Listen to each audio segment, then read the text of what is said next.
요즘에 혹시 여러분들 젊은 분들은 잘 아실 텐데 요새 사람들한테 많이 인기를 끌고 있었던 영화 중에 하나 어벤져스라는 영화가 있습니다. 어르신들은 좀 생소하실 수도 있는데 그 외에 뭐 스파이더맨, 아이언맨 해갖고 꼬마 아이들 보면 옷이라든지 뭐 장난감 이런 거 많이 있잖아요. 그런 것들이 나오는 캐릭터들이 나오는 영화 중에 어벤져스라는 영화가 있는데 뭐 한 번쯤 이렇게 들어보신 분들도 계실 겁니다. 저도 이 어벤져스라는 영화의 매니아는 아닙니다. 그런데 그 영화에 등장하는 뭐 헐크, 아이언맨, 뭐 스파이더맨 이런 캐릭터들이 워낙 사람들한테 유명하기 때문에 전 세계적으로도 그렇고요. 그래서 인기가 식을 줄을 모릅니다. 그래서 아마 여러분들도 어떤 식으로든지 간에 한 번쯤은 뭐 마트에 간다거나 이렇게 지나가시면서 아이들 옷이나 이런 걸 통해서 보셨을 거예요. 그런데 얼마 전에 이 영화가 이제 또 개봉을 했었는데 이 어벤져스라는 시리즈의 마지막 그 편이 엔드게임이라는 영화가 있었어요. 그래서 이게 이제 우리나라에서 개봉을 했는데 여기에 그 사람들이 굉장히 많이 관람을 해서 한 1,000만을 넘기고 그 이상 1,300만인가 제가 알고 있는데 아주 많은 사람들 아마 3, 40대 뭐 그 이상의 분들도 아마 많이 보셨던 것 같아요. 개봉 전부터 사람들이 굉장히 호기심을 많이 가졌고요. 무슨 내용으로 마칠까? 마지막 시리즈의 마지막이었거든요. 근데 이 어벤져스가 뭐냐면 히어로라든 그 영웅들이 막 나와갖고 뭐 지구를 지키고 악당을 물리치고 그냥 그런 얘기예요. 뭐 대단한 얘기는 아닙니다. 근데 그 시리즈물의 마지막이 이제 엔드게임이라는 거였는데 이 이름에서도 알 수 있듯이 그동안의 그 어벤져스라는 그 영화의 최종판입니다. 그래서 여기에는 그동안 나왔던 모든 그 히어로들이 영웅들이 다 등장을 하고 그리고 아주 막강한 그 악당하고 이렇게 싸움을 벌여요. 그래서 아주 최선을 다해서 이제 그 히어로들이 지구를 지키기 위해서 막 사투를 벌입니다. 그리고 온 우주에서 절대적인 힘을 가진 최악의 악당이 등장을 하는데 그 악당을 무찌르는 내용이 이 어벤져스 시리즈의 마지막 편 엔드게임이었다는 거죠. 어벤져스 엔드게임의 전작이었던 인피니티 워, 뭐 오늘 왜 자꾸 저런 얘기하나 이러실 수 있는데 천천히 들어보세요. 이 바로 직전에 그 영화에서는 악당이 어떤 생각을 하냐 하면 자기가 어떤 신과 같은 절대적인 힘을 갖고 싶어 해요.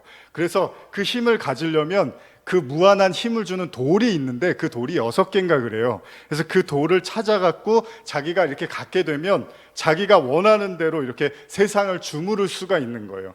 그래서 악당이 그 돌을 막 찾아서 결국은 무리해서까지 해서 그 돌을 갖게 됩니다.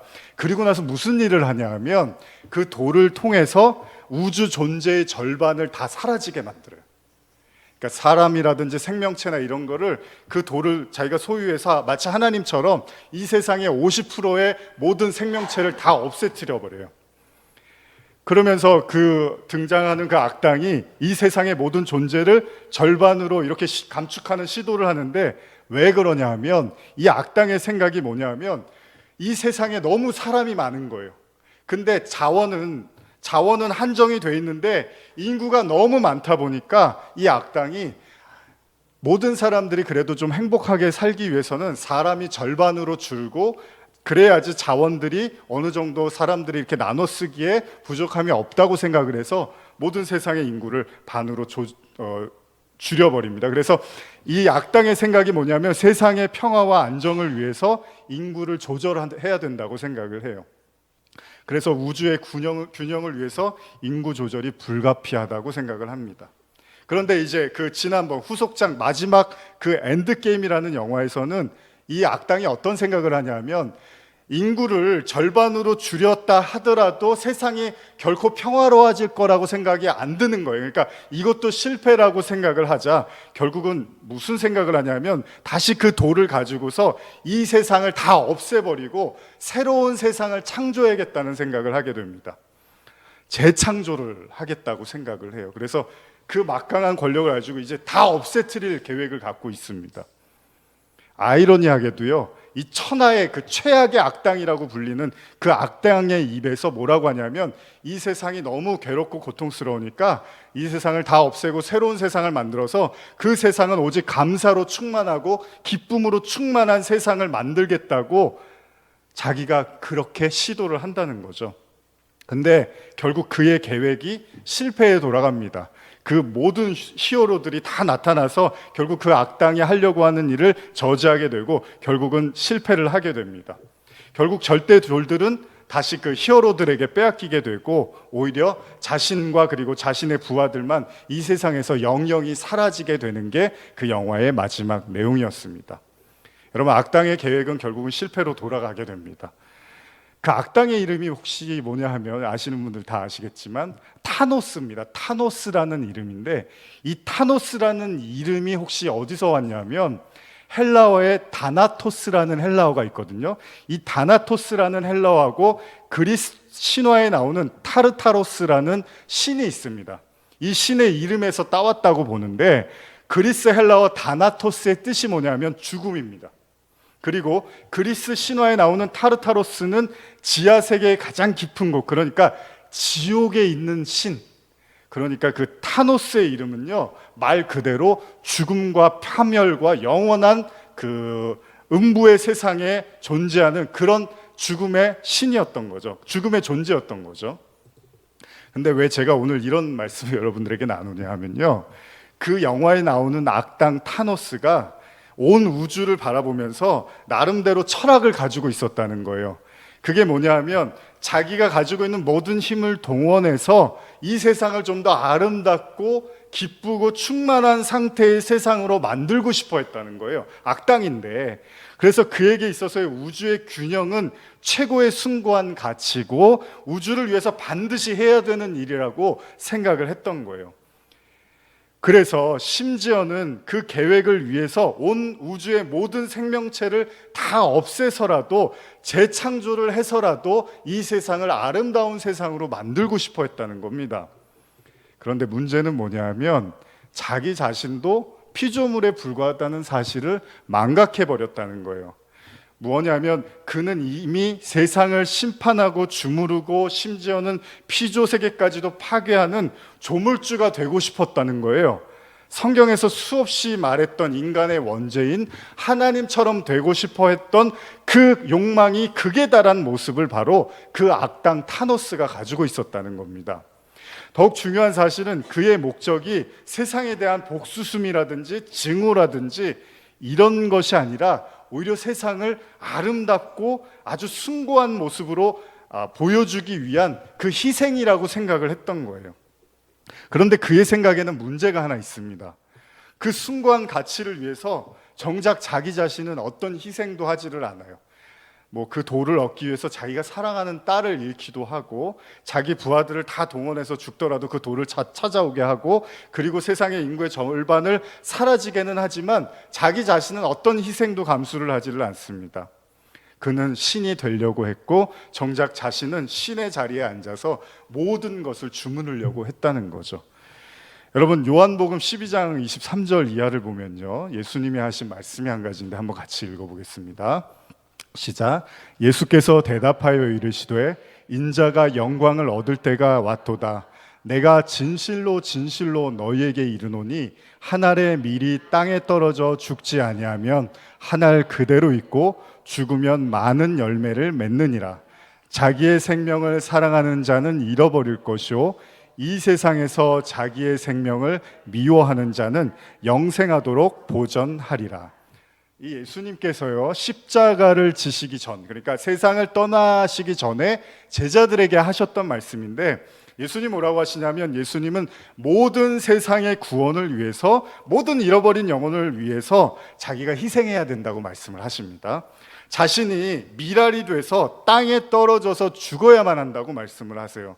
그러면 이 세상이 구원을 받는다는 거예요. 그런데 자기가 땅에 떨어져서 죽지 않으면 그거는 진짜 자기가 죽는 게 된다는 거예요. 그러니까 반드시 미랄이 떨어져서 죽어야지만 열매를 맺는데 미랄이 떨어져서 안 죽으면 그거는 죽음이라고 예수님이 말씀을 하십니다. 그래서 제가 현대어로 23절만 읽어드리면 그러자 예수께서 말씀하셨다. 인자가 영광을 받을 때가 왔다. 내가 진정으로 말한다. 밀알 하나가 땅에 떨어져 죽는 것과 같이 나는 죽어야 한다. 내가 죽지 않고 그대로 있으면 밀알 하나가 그대로 있는 것과 같다. 내가 죽으면 한 알에 죽은 밀알에서 많은 밀알이 맺히듯이 새 생명들을 풍성하게 거두리로라. 예수님이 이렇게 말씀을 하십니다. 그러니까 자기가 반드시 죽어야 된다는 거예요. 자신은 반드시 땅에 떨어져서 죽어야 되고 그래야지 새 생명을 거둘 수 있다는 겁니다. 이걸 더욱 명확하게 설명해 주는 게 25절 말씀인데요. 이것도 제가 현대어로 한 번 더 읽어드릴게요. 만일 너희가 이 세상에서 너희 목숨을 사랑한다면 너희는 그 목숨을 잃을 것이다. 그러나 만일 너희가 이 세상에서 너희 목숨을 아까워하지 않는다면 너희의 목숨이 영원한 생명으로 보존될 것이다. 자, 여러분 한번 오늘 이제 주제 본문이거든요. 생각해 보세요. 사실 우리가 이해하기 어려운 말씀 중에 하나인데요. 여러분, 우리가 이 세상에서 우리 목숨을 사랑하면 우리 목숨이 잃게 된대요. 그런데 오히려 우리가 이 세상에서 우리의 목숨을 미워하면, 다른 말로 해서 아까워하지 않으면 그 사람들은 영생을 하게 된대요. 자, 원어의 의미를 살펴보면요, 미워하다라는 말을 뜻을 보면 미워하다, 싫어하다라는 의미가 있습니다. 근데 이상하죠. 예수님이 뭐라 그러십니까? 자기 자신을 내 이웃과 같이 사랑하라 그랬잖아요, 예수님이.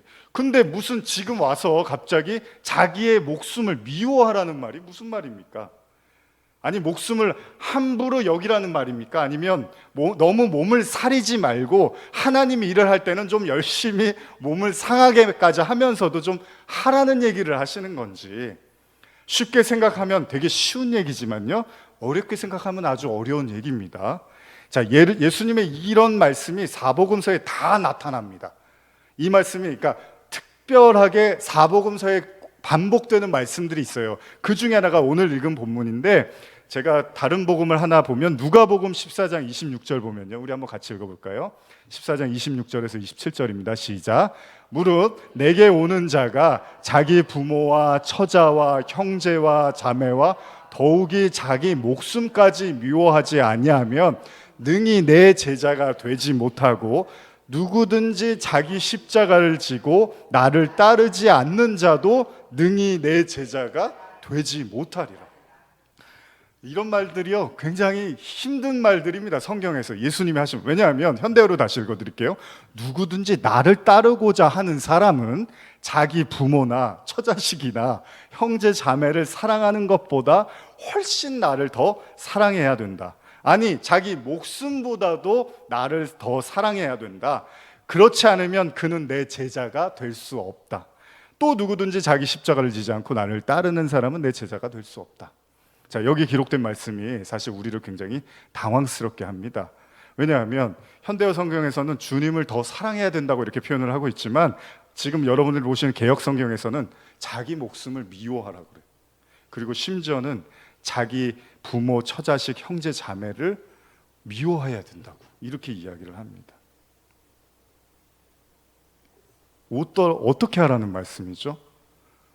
그리고 나서 하신 말씀이 뭐냐면 자기 십자가를 지라는 말씀을 같이 이렇게 하십니다. 그러니까 한 가지 확실한 게 있는데요, 여러분. 주님을 따르는 건 자기 목숨까지도 미워해야 된다는 거라는 거잖아요. 그러니까 아까 예수님이 제자들에게 십자가를 지시기 전에 하신 말씀이 결국 주님이 그 자신만 미랄이 돼서 떨어져서 죽어야 된다는 얘기가 아니라, 예수님을 따르는 모든 사람 누구든지 나를 따르려거든 자기 십자가를 지라는 얘기고, 그 얘기 안에는 자기 목숨을 미워하라는 말까지도 담겨 있다는 거예요. 보통 우리는 자신의 목숨을 미워하라는 주님의 말씀을 여러분들은 어떻게 이해하십니까? 저도 청소년 시절에 처음 은혜를 받고 중학교 3학년에 선교사가 되기로 이제 마음을 먹고 막 기도를 하는데요. 어느 날 이렇게 뭐 환상을 본다 그러나요? 기도를 하는데 선교사가 되겠다고 기도를 하는데 자꾸 이렇게 생각에 제가 이렇게 뭐 선교를 하다가 이렇게 이제 순교를 하는 장면이 떠오르는데, 막 혼자 막 고민하다가 그 생각하면 뭐 섬찟다 하는 거예요. 만약에 내가 복음을 전하다가 이런 일을 당하면 나는 할 수 있을까, 막 그런 생각을 했는데, 그래도 뭐 그때는 이제 더 지금보다도 마음이 뭐 아주 그냥 막 젊은 나이에 마음에 더 그랬으니까요. 저도 그런 생각을 했거든요. 아, 그래, 어떤 일이 와도 나는 예수님을 전하다가 죽어도 좋아, 뭐 이런 생각을 했었어요. 신앙의 최고의 가치를 우리는 보통 뭐라고 생각하죠? 순교라고 생각을 합니다. 그런 생각들, 선교사님들 뭔지 선교지에서 순교하는 것, 이걸 최고의 신앙의 정점이라고 저도 생각을 했는데, 그런 문제가 있습니다. 왜냐하면 지금 주님은 몇몇 사람에게 자기의 목숨을 미워하라고 하신 게 아니에요. 자신을 따르는 모든 사람에게 다 자신의 목숨을 미워하라고 하신 거니까, 그러면 순교를 하지 못한 사람은 구원을 못 받는 건가? 그건 아니잖아요. 그러니까 구원을 받으려면 다 순교자가 돼야 됩니까? 그건 아니잖아요. 예수님께서 지금 모든 사람에게 자기 목숨을 미워하라고 말씀을 하셨단 말이에요. 그러니까 반대로 말하면 자기의 목숨을 사랑한 사람은 구원을 받지 못한다는 이야기는 그럼 모든 그리스도인들이 다 순교를 해야 되는 것인가라는 생각을 하게 된단 말이에요. 물론 예수님의 제자들은 예수님의 승천 이후에 모두 순교를 했습니다. 12 제자가 다 순교를 했습니다. 대부분 제자들은 복음을 전하다가 상당한 고통과 옥의 갇힘을 당하게 되고요. 대표적으로 이제 제자들 보면 요한은 끓는 기름에 들어갔다가 살아서 나왔다고 합니다. 그리고 베드로는 십자가에 매달렸는데 예수님처럼 자기가 어떻게 십자가에 매달리냐 그러면서 거꾸로 십자가에 매달려서 죽습니다. 그리고 목 베이는 사람도 있었고 살갗이 벗겨지거나 다양한 형태의 십자가형, 그리고 어떤 제자들은 망치로 이렇게 딱 맞아서 죽기도 했다고 합니다. 예수님의 제자들은 여러 모습으로 고통 속에서 죽어갔습니다. 제자들만 본다면 예수님의 말씀이 현실에서도 일어난 것처럼 보입니다. 그러나 오늘날 대부분의 성도들이 신앙을 위해서 이런 순교를 당하는 경우는 별로 없잖아요. 물론 우리가 알지 못하는 적의 어떤 복음의 현장에서는 핍박이 일어나고 있고 순교가 일어나고 있습니다. 그러나 그게 모든 사람에게 지금 그리스도인들에게 일어나고 있는 일은 아니란 말이에요. 그러면 우리는 도대체 이 말씀을 어떻게 이해해야 되냐는 거예요. 도대체 자기 목숨을 미워하라는 것이 무슨 의미냐는 거죠. 여러분들 어떻게 생각하십니까? 여러분, 우리가 누가복음 14장 27절을 보면 중요한 또 다른 단서를 보게 되는데, 그건 아까 제가 말씀드린 건 뭐죠? 자기 목숨을 미워하고 동시에 자기 십자가를 지라는 말씀을 이렇게 같이 하십니다. 마태복음 16장 24절 이하를 제가 읽어드릴게요. 24절 25절인데, 이에 예수께서 제자들에게 이르시되 누구든지 나를 따라오려거든 자기를 부인하고 자기 십자가를 지고 나를 따를 것이니라. 누구든지 제 목숨을 구원하고자 하면 잃을 것이요 누구든지 나를 위하여 제 목숨을 잃으면 찾으리라. 그러니까 십자가를 진다는 게 다른 의미에서 뭐예요? 자기를 부인하라는 거예요. 그리고 이걸 또 다른 말로 하면 자기 목숨을 구원하는 자는, 아까 노래 오늘 부르셨죠? 자기 목숨을 구원하는 자는 잃어버린대요. 그런데 자기 목숨을 잃어버리는 자는 살게 된대요. 자, 이걸 우리가 어떻게 이해하냐는 거예요. 여기서 자기를 부인하다라는 의미를 원어를 살펴보면 제 것이 아니라고 부인하다, 이런 의미가 있어요. 그러니까 포기하다, 이런 말이 있는데, 그러니까 자기 목숨을 구원하고자 하는 자는 다른 말로 현재 자신이 가지고 있는 목숨을 부인한다는 거예요. 이게 내 목숨이 아니라고 여긴다라는 거죠. 그러니까 자기 목숨을 미워하는 자는 자신의 목숨을 자신의 것으로 여기지 않고 그 목숨을 미워하는 것. 다시 말하면 자신의 목숨을 구원하고자 하는 자는 자신의 목숨을 구원받아야 할 것으로 여기지 않는다는 것입니다. 그러니까 그 목숨을 위해서 사는 게 아니라 그 목숨을 전부로 여기고 그걸 보존하기 위해서 신앙생활을 하는 것이 아니라는 거예요. 그러니까 그렇게 자기 목숨을 위해서 신앙생활을 하는 사람은 영생을 받을 수 없다는 말을 하고 있습니다. 자, 요한복음 3장 16절에서 18절 한번 같이 읽어볼까요? 시작. 하나님이 세상을 이처럼 사랑하사 독생자를 주셨으니 이는 그를 믿는 자마다 멸망하지 않고 영생을 얻게 하려 하심이라. 하나님이 그 아들을 세상에 보내신 것은 세상을 심판하려 하심이 아니요 그로 말미암아 세상이 구원을 받게 하려 하심이라. 그를 믿는 자는 심판을 받지 아니하는 것이요 믿지 아니하는 자는 하나님의 독생자의 이름을 믿지 아니하므로 벌써 심판을 받은 것임이라. 자, 이 본문도 말씀을 하고 있습니다. 원래는 인간이 멸망을 받아야 될 존재인데 예수님을 믿음으로 영생을 받았단 말이에요, 우리가. 그런데 예수님 뭐라고 하시냐면 동시에 예수님을 믿지 않는 사람들은 뭐라 그래요? 이미 심판을 받았다고 그런단 말이에요. 그들이 생명이 없다, 그들에게는 영생이 없다라고 말씀을 하세요. 왜? 그들은 원래부터 어떤 상태에 있었던 거죠? 우리가 예수님을 믿지 않는 상태가 딱 무슨 상태예요? 멸망을 받아야 되는 상태에 있었기 때문에 예수님을 믿는 사람만 멸망에서 나오는 거예요. 그런데 예수님을 안 믿는 사람은 멸망의 상태에 그대로 있는 거예요, 여러분. 그러니까 하나님을 믿지 않는 자가 이미 심판을 받았다는 것은 하나님을 믿지 않기 때문에 우리가 착각할 수 있는 게 예수님을 안 믿으니까 그 사람들이 고생을 더 많이 할 거야, 그 사람들이 질병에 닥칠 거야, 환난이 올 거야, 그 사람들이 이 세상에서 아주 어려운 일들을 더 많이 겪을 거야가 아니라, 여러분 예수님 안 믿어도 잘 사는 사람들 많잖아요. 오늘 같은 날 자기 아주 자유롭게 자기 시간 쓰면서 얼마나 여유롭게 시간 보내는 사람들 많잖아요. 굳이 교회 안 나와도 되는 사람들 많잖아요. 그런데 주님이 그 예수님을 안 믿는다고 해서 더 그 사람이 고생을 많이 하고 실패를 경험한다는 게 아니라 전도서에서 뭐라고 말씀하십니까? 모든 인생에게 임하는 고통은 다 똑같다 그래요. 일반이라고 한단 말이에요. 그러니까 모든 사람이 다 받는 고난이 다 같대요, 하나님이 보셨을 때는. 그러니까 믿지 않는 자가 환경적으로 더 어려움에 처하는 것이 아니라 진짜 무서운 게 뭐냐면 믿지 않는 사람들은 자기가 멸망의 상태에 있는데도 불구하고 그걸 전혀 눈치채지 못하다가 세상을 떠난다는 얘기입니다. 이게 더 무서운 거예요. 차라리 고생을 하고 고통이 와서 도대체 인생은 뭘까? 우리는 어디서 와서 어디로 가는 걸까? 왜 우리는 이런 어려움과 환난을 겪어야만 하는가?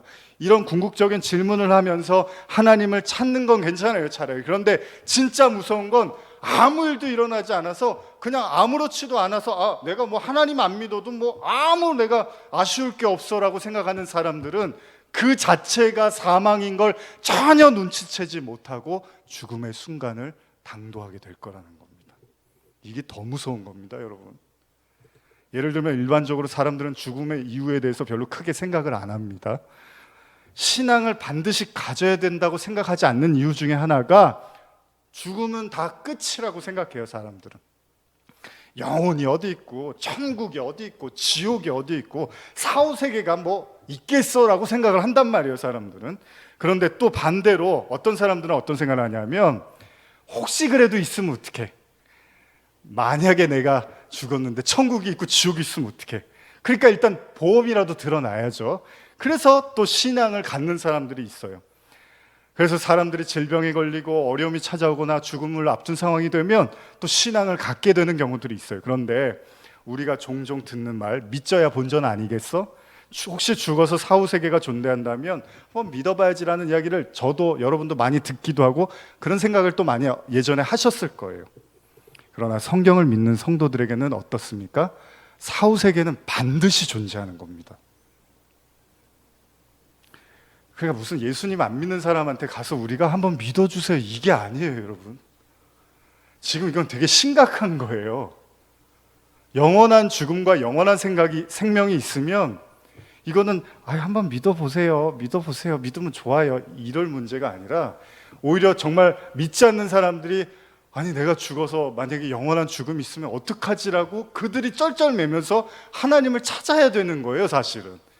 무슨 우리가 어떤 영업을 하듯이 이 사람한테 이 사람 한번 이걸 좀 한번 믿어보세요, 좋다니까요, 이렇게 해서 내가 한번 믿어볼까? 이게 아니라는 거예요. 갑을관계가 아닙니다. 오히려 영원한 죽음의 두려움을 갖고 하나님을 찾아야 되는 거죠. 여러분, 성경에는 반드시 구원과 심판을 명확하게 언급하고 있습니다. 그런데 심판의 문제에 있어서 방금 읽은 요한복음 3장 18절의 말씀처럼 주님을 믿지 않는 사람에 대해서 그 자체를 성경은 심판이라고 말합니다.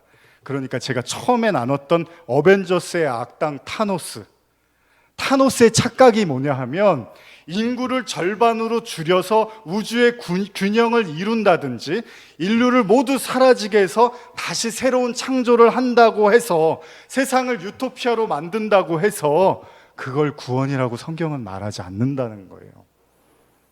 이미 나눈 것처럼 창세기 6장에서요, 인간을 비롯한 모든 생명체를 하나님이 다 심판을 하십니다. 그 생명체가 번성해 갈 때 동시에 죄악도 퍼져나가기 때문이죠. 하나님은 노아를 부르시고 각종 짐승들을 쌍으로 모아서 방주에 타게 하십니다. 그리고 이후에 모든 생명체를 어떻게 하죠? 물로 다 심판을 하세요.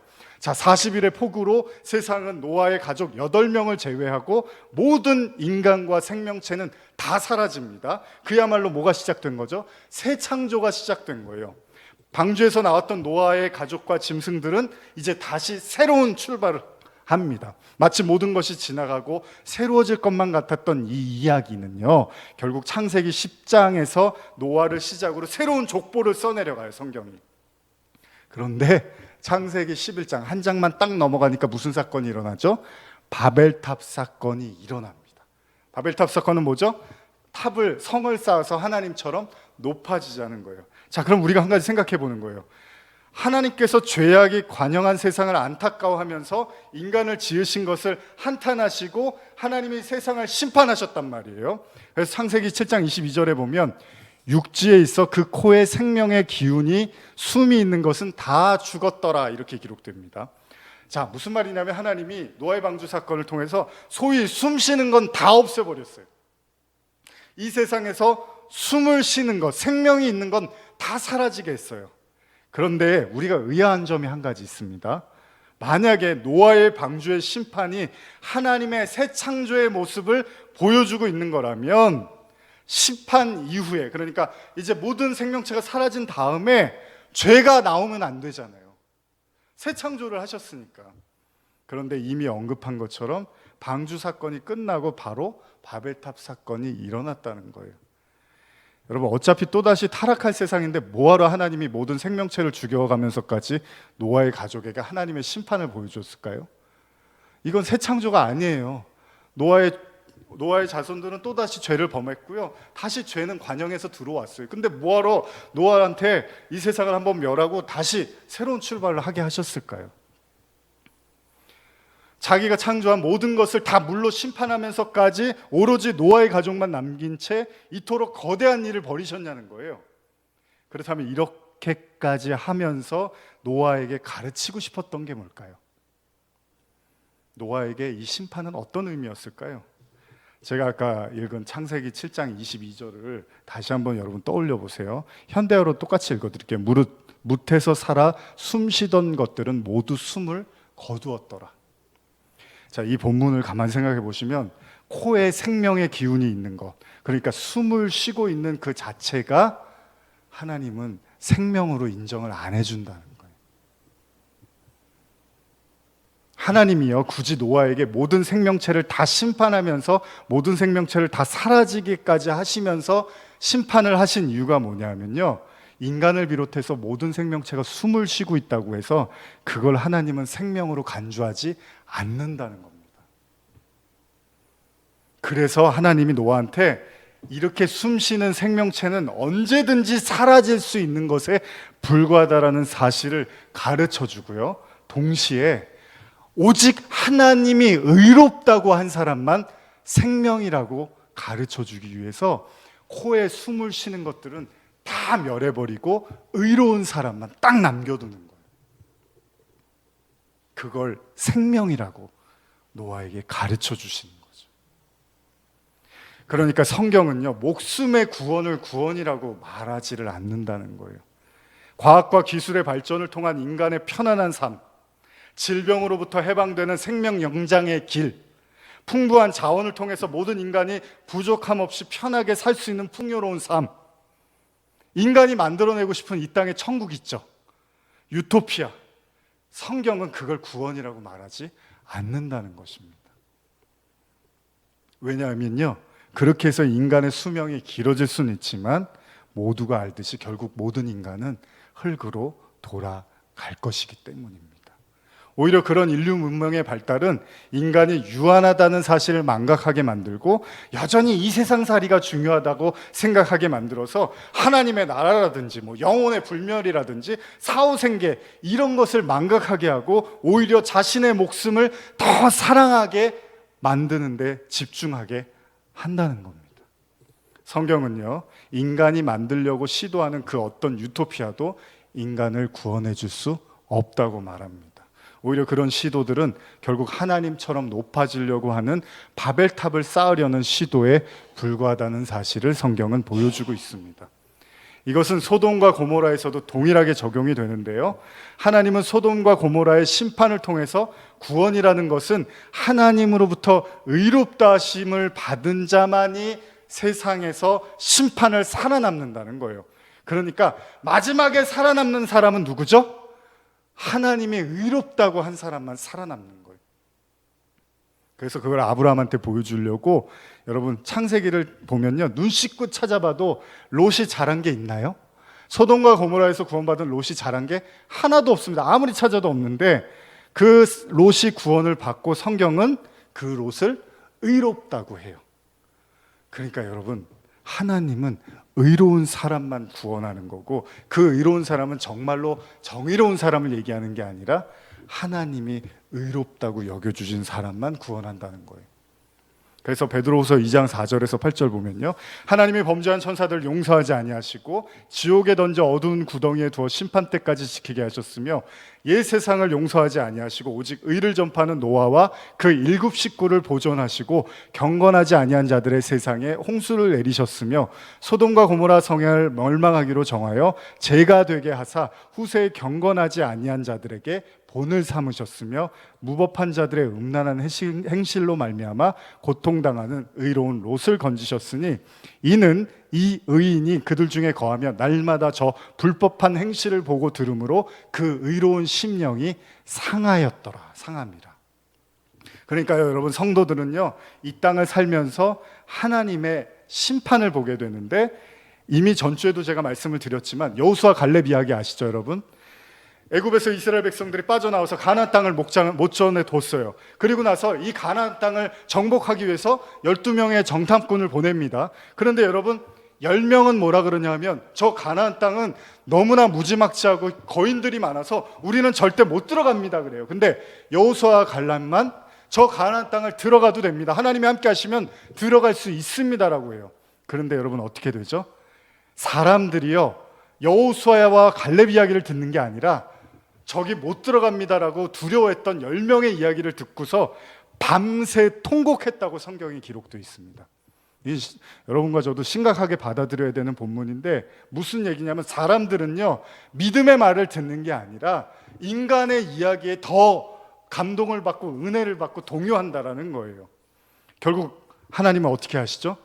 여호수아와 갈렙만 빼고 그 모든 1세대를 광야에서 들어 눕게 하신다는 거예요. 자, 제가 왜 이런 말씀을 자꾸 드리냐 하면요, 맨날 사람들이 다 마지막 때 교회 다니는 분들이 그런 얘기 참 많이 하는데, 과연 우리는 정말로 그 마지막 때를 준비하고 있는가, 심각하게 우리 자신의 영혼을 돌아보는가라는 말씀에서 제가 이런 말씀을, 심판의 말씀을 드리는 겁니다. 무슨 말씀이냐면, 하나님 앞에서 믿음을 갖지 못한 사람은 하나님이 보셨을 때 이미 죽은 사람이라는 거예요. 그들은요, 그들의 인생을 통해서 그들이 죽어 있다라는 사실을 하나님이 드러내신다는 거예요. 그래서 이스라엘 백성 중에 1세대 오직 믿음을 가진 2사람 제외하고 나머지를 다 전멸시켜 버립니다, 하나님이. 그리고 그 2사람만 다음 세대들과 함께 가나안 땅에 들어가게 한다는 거예요. 자, 여기서 정말 중요한 거, 그렇게 수많은 사람 중에 고작 2사람이 구원받습니다. 여호수아 갈렙 세대에서 그렇게 많은 사람들 중에 2사람이 구원을 받습니다. 여러분, 소돔과 고모라에서는 롯, 노아의 방주에서는 노아와 7 식구, 나머지는 싸그리 심판을 당해요. 자, 성경을 잘 보시면요, 여러분, 누가복음 18장 8절 한번 읽어보실까요? 같이 읽어보겠습니다. 시작. 내가 너희에게 이르노니 속히 그 원한을 풀어주리라. 그러나 인자가 올 때 세상에서 믿음을 보겠느냐 하시니라. 자, 제가 현대어로 읽어드릴게요. 내가 진정으로 말한다. 하나님께서는 이 모든 것에 대해 신속히 응답해 주실 것이다. 그러나 인자가 다시 돌아올 때 믿음을 가지고 있는 사람을 과연 몇 명이나 찾을 수 있을지 걱정이구나. 여러분과 제가 생각하는 것과는 달리요, 성경은요, 진정한 믿음을 가진 자들이 거의 없을 거라고 이야기를 하고 있습니다. 마태복음 7장 13절 14절 한번 읽어볼까요? 시작. 좁은 문으로 들어가라. 멸망으로 인도하는 문은 크고 그 길이 넓어 그리로 들어가는 자가 많고 생명으로 인도하는 문은 좁고 길이 협착하여 찾는 자가 적음이라. 현대어로 읽어드릴게요. 하늘나라는 좁은 문으로만 갈 수 있다. 지옥으로 가는 길은 넓고 그 문도 커서 쉬운 길을 택한 사람이 많은 사람이 다 그리로 간다. 그러나 생명으로 들어가는 길은 좁고 그 문도 작아서 그리로 찾아드는 사람이 별로 없다. 성경은요, 아주 대놓고 이야기를 합니다. 성경은 생명으로 인도하는 문을 찾는 자가 적다는 거예요. 그러니까 여러분들 지금 우리나라도 그렇지만 전 세계적인 교회의 모습을 보면서 구원이 쉬울 거라고 생각하지 마십시오. 천국으로 가는 길이 쉬울 거라고 착각하지 마세요. 성경은 그렇게 얘기 안 하고 있어요. 교회 가는 건 쉬울 수 있어요. 천국 가는 건 다른 얘기라는 거예요. 여기서 적다는 말은 그대로 작다, 소수의, 약간, 거의 없다라는 의미도 있어요. 결국 많은 사람들이 자신의 신앙은 확실하고 자신은 반드시 천국에 갈 거라고 믿지만 성경은 거의 없대요. 천국에 갈 사람들이. 그래서 요한계시록 13장 5절에서 8절 보면요, 이것도 한번 같이 읽어볼까요? 요한계시록 말씀입니다. 한번 잘 생각해 보세요. 시작. 또 짐승이 과장되고 신성모독을 말하는 입을 받고 또 42달 동안 일할 권세를 받으니라. 짐승이 입을 벌려 하나님을 향하여 비방하되 그의 이름과 그의 장막 곧 하늘에 사는 자들을 비방하더라. 또 권세를 받아 성도들과 싸워 이기게 되고 각 족속과 백성과 방언과 나라를 다스리는 권세를 받았으니 죽임을 당한 어린 양의 생명책에 창세 이후로 이름이 기록되지 못하고 이 땅에 사는 자들은 다 그 짐승에게 경배하리라. 무슨 말씀입니까? 계시록 보면 이 이야기를 더 확실하게 이야기해 주는데 마지막 때의 짐승이라 그러면 여러분들은 자꾸 기독교 밖에서 생각해요. 아니에요. 성경에서 말하는 짐승은 거짓 선지자입니다. 거짓 선지자는 어디에 있는 거예요? 기독교 안에 있는 거예요. 그 거짓 선지자들의 말에 현혹되어서 생명책에 기록되지 않는 사람들은, 다시 말하면 하나님으로부터 진정한 생명과 믿음을 받지 못한 자들은요, 다 그 거짓 선지자들의 말에 귀를 기울이고 경배할 거라는 거예요. 제가 현대어로 또 읽어드릴게요. 용은 그 짐승에게 주님을 모독하는 말을 하라고 충동질하는 한편 42달 동안 땅을 지배할 권한을 주었습니다. 그 짐승은 그 기간 동안에 하나님의 이름과 성전과 하늘에 있는 모든 이들을 모독하였습니다. 여러분, 모독했다 그러면 자꾸 기독교를 핍박하고 이게 아니에요. 여러분, 마귀가 예수님을 어떻게 시험해요? 나한테 저래, 내가 이 세상 거 다 줄게, 이렇게 시험했지 기독교를 비방하고 모독하고 이게 아니에요. 여러분, 유혹은 그렇게 단순하지 않잖아요. 선악과 먹어봐, 하나님처럼 돼, 이렇게 시험을 하지 기독교를 박해합시다, 기독교를 무찌릅시다, 이거는 우리가 이길 수 있어요. 아닌 거 아니까. 근데 문제는 달콤하게 우리를 유혹해서 하나님의 나라에 못 들어가게 만든다는 거죠. 7절입니다. 용은 또 그 짐승에게 성도들과 싸워 이길 힘을 주었고 온 세계에 있는 모든 나라와 각종 언어를 사용하는 민족을 지배할 권력을 주었습니다. 그래서 모든 인류 가운데 죽임을 당한 어린 양의 생명책에 창세 때부터 이름이 기록되어 있지 않은 자는 다 이 악한 짐승을 받들게 되어 있습니다. 이 중에 여러분과 저도 들어갈 수 있는 거예요. 나는 신앙생활, 나는 아주 그냥 끝내줘라고 해도 우리도 이 안에 들어갈 수 있는 거예요. 여기 보면 짐승이 주님을 모독하는 말을 하라고 42달 동안 일할 권세를 줬다고 해요. 42달이 뭐죠? 3년 반이에요. 그럼 우리가 다른 관점에서 보면 예수님의 공생애가 몇 년인지 아십니까? 3년 반이에요. 그러면 이 이야기는 예수님이 3년 반 동안 공생애하면서 병도 고치고 말씀도 전하고 복음도 전한 이 모든 걸요, 이 복음을 거짓 선지자 짐승은 왜곡해서 전할 거라는 거예요. 하나님 말씀을 잘못된 말로 자꾸 전할 거라는 거예요. 어떻게요? 배를 불리는 말씀으로. 하나님 믿고 하나님 믿고 부자 됩시다. 하나님 믿고서 그런 어떤 이 세상의 복을 누리는 것으로 왜곡되고 변질된 말씀으로 자꾸 전할 거라는 거예요. 우리는 이런 말씀을 듣고서 진짜 십자가의 죽음과 부활을 깨닫는 게 아니라 그냥 단순히 이 땅에서 자기 목숨을 사랑하는 방식으로 복음을 이해할 거라는 거예요.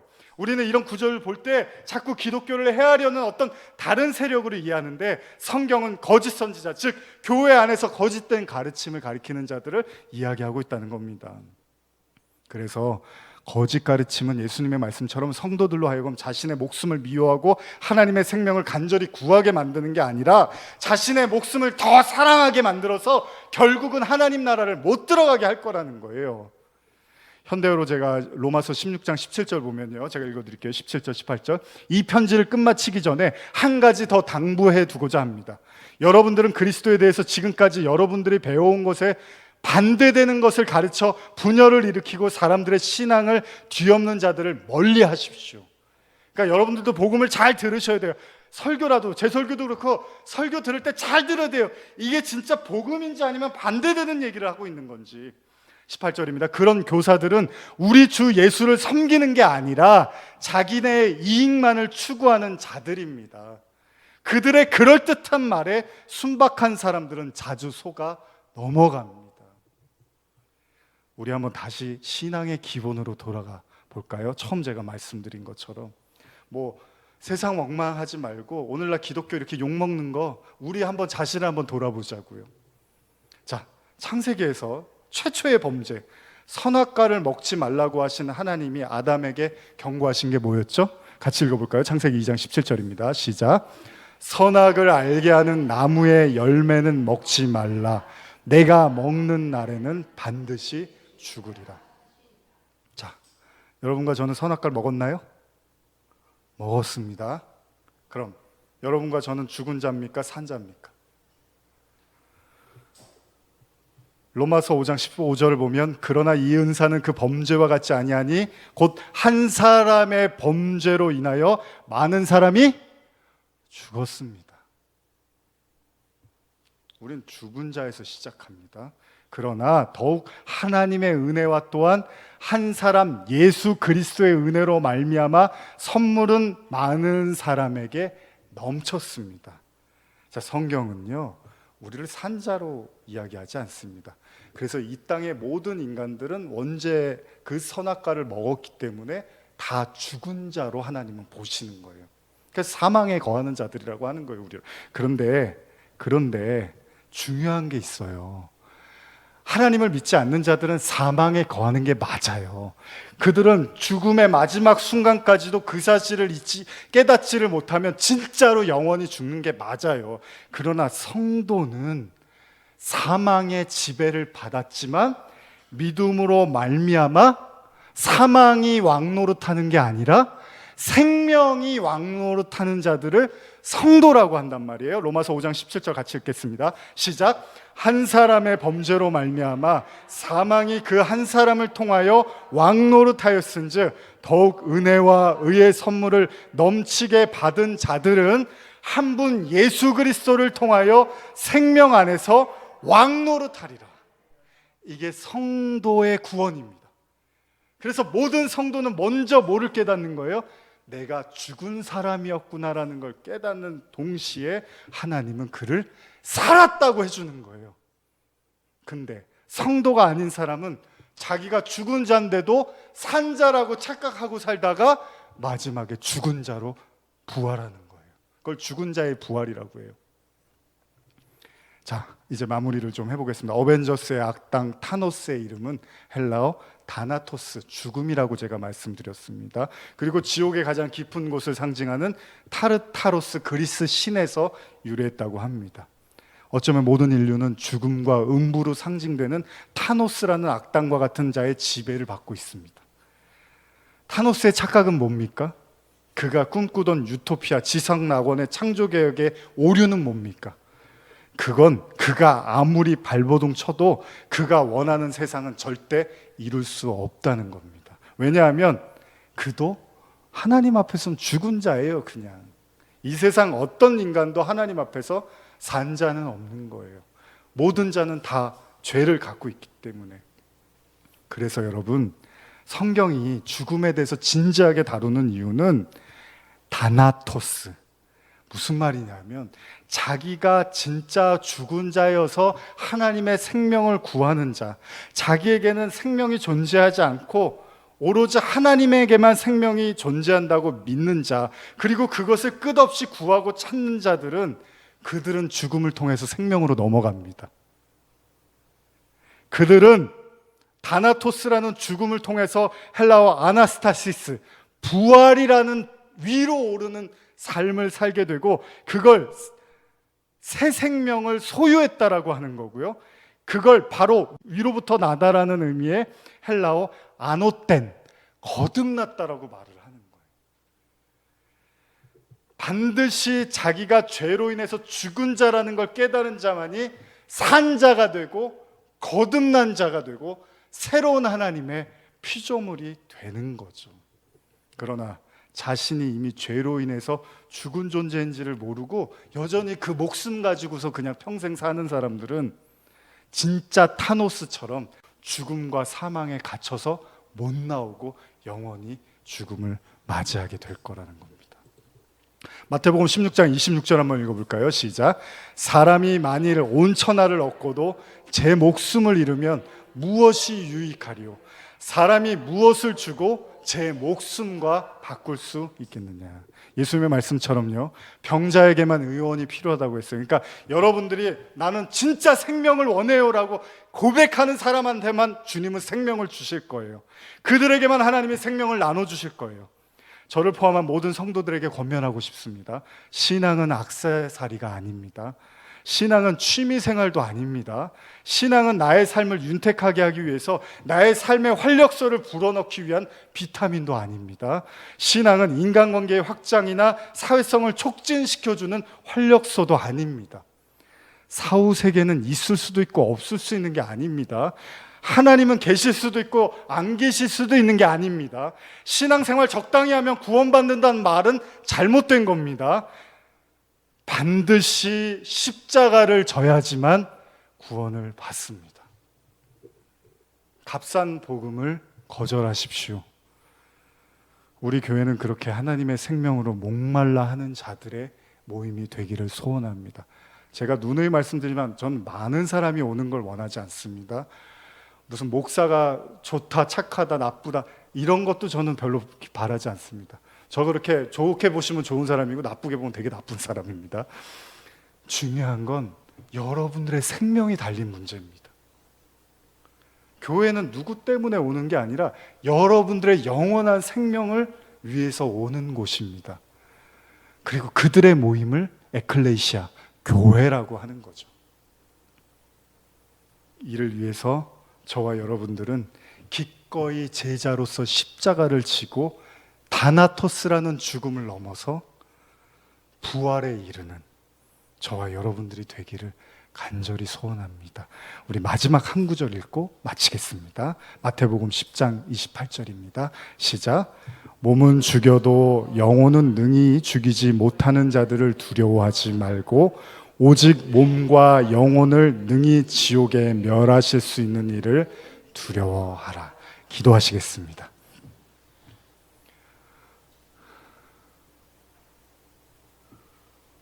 정말로 주님의 영원한 생명을 얻기를 소원합니다. 사망이 왕노릇하는 인생이 아니라 생명의 그리스도로 함께 살기를 원합니다. 주님 우리를 축복하여 주시옵소서. 예수님의 이름으로 기도드립니다. 아멘.